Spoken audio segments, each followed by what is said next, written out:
Good morning, everyone. It's Wednesday, May 10th, 2023. My name is Sam Shalhoub, and here's your daily dispatch. So, Tucker Carlson comes out yesterday, makes an announcement that he is going to be starting his show again, the one that he's been doing for 6.5 years on Fox, and that it's going to be coming on Twitter. Now, I don't know all the details. I don't know that anybody does.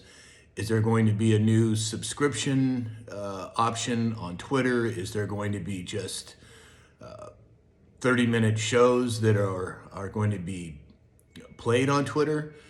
Don't know for sure, but I think it's a significant development that the mainstream media broadcasting networks don't have any control over Twitter. Is this the way true journalism is going to go?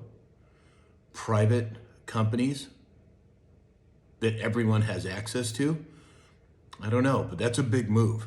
And we'll have to see what the logistics are of it, but I find that very encouraging. Secondly, Trump's lawsuit yesterday, the one brought against him by E. Joan Carroll. Well, apparently they have decided that he didn't rape the woman, but he is liable for sexual abuse, and they're going to make him pay $5 million. Well, I don't really know how sexual abuse can be come up with without there being rape, but apparently that's what they came up with. Now, I'm sure there's going to be appeal after appeal, and we'll have to see how it plays out, but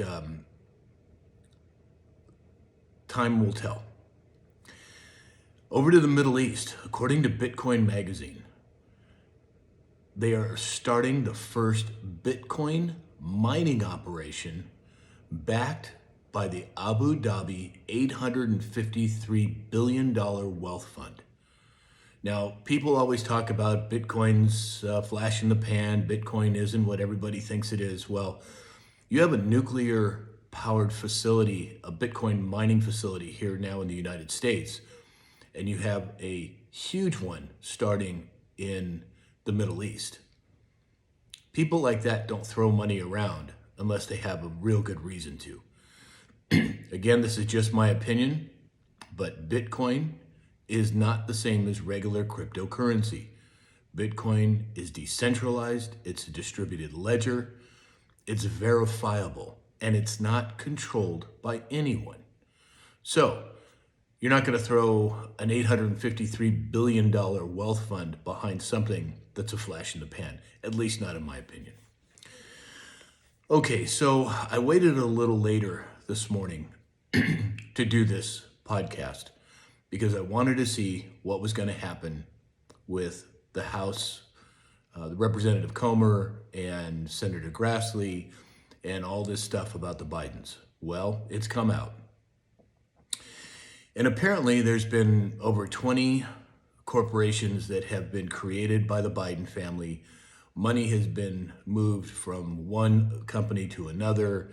There's no, best as I can tell, no legitimate reason for them to have moving money like this, unless, as Representative Comer said, they're trying to hide something or hide it from someone.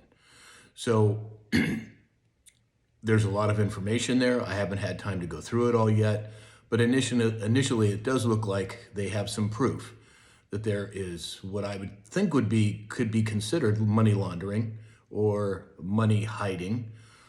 But I know a lot of you, I get a lot of comments about, well, all this information's coming out and nothing's ever done about it. And I get it, it's disheartening, it's upsetting at times. But we have to look at the big picture. The big picture is there may not be one large event that takes place that exposes everything. I think it's more of a slow process. It's a process where we are waking up individuals that have no idea what's going on. You know, I met a man and his wife recently here in Los Angeles, and they were surprisingly well informed on what's going on. We didn't have a lot of time to talk, and I'm sure if he's watching this podcast that he'll know who I'm talking about. We had a few text follow-up after the conversation, but he was surprisingly well informed. And that's an exception. That person, their family, they're an exception, especially here in Los Angeles. There's so many people, tens of millions of people, that have no idea what's been going on for at least the last 100 years. And you can't drop these bombshells. You can't expect them to accept these nefarious deeds that are taking place without it taking time for it to process. You have cognitive dissonance. You have different factors at play. And quite frankly, I think that if the general population knew probably 10% of what's really going on, they'd freak out. Social order would break down overnight. It has to be a slower process.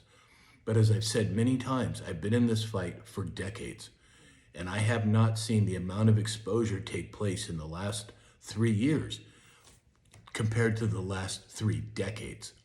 So exposure is happening. It's a little bit at a time, but I think it has to be that way. So let's keep our heads up. Let's keep moving in the right direction. Let's keep fighting the good fight, because we will win, and we are winning. So in the meantime, please like, share, follow, and subscribe. And on TikTok, you can click on my bio, and there's ways to support this channel. And there are links in Rumble and YouTube where you can do the same. In the meantime, I hope you have a great day, and we'll talk again soon.